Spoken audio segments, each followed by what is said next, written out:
Okay. Could you introduce your team and your rocket a bit? Yeah, sure. So we are TU Darmstadt Space Technology. We're coming from Darmstadt, from Germany, and this is our first time flying our own rocket in Portugal at Euroc. So we have a solid motor, a COTS solid motor for a 3K category that we are flying. So pretty standard, but we are using quite some few features and nice, interesting things on our rocket in addition.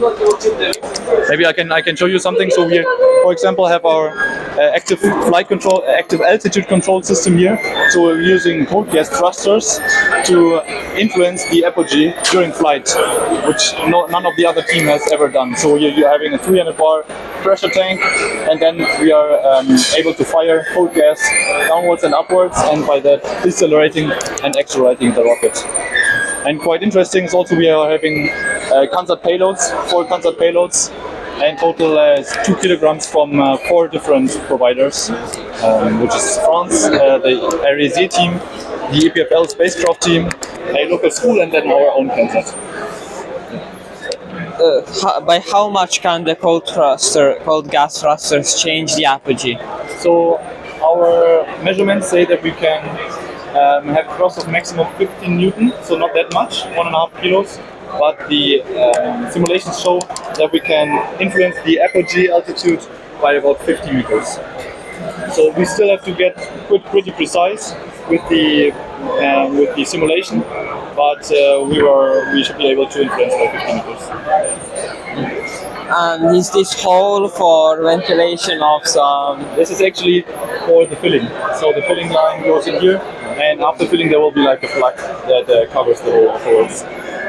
So this is for filling the pressure tank, yeah. So we have a 300 bar pressure tank in here. Maybe a very quick or interesting feature also is our fins. I can. Is it a problem? I can. Maybe have a look at the fins. So we're having LEDs in our fins. So not only LEDs, but we're having a full printed circuit board at the core of our fins. So we're having LEDs, we're having strain gauges that are able to measure any deflection of the fin, so we can measure any fin flutter. And in addition, we have a patch antenna directly mounted inside the fin. Are the LEDs only green or are they RGB? No, they are RGB individually, and they will state the flight status. So in armed state they will be red, and then during flight they will blink, and they will also help for recovery. Nice.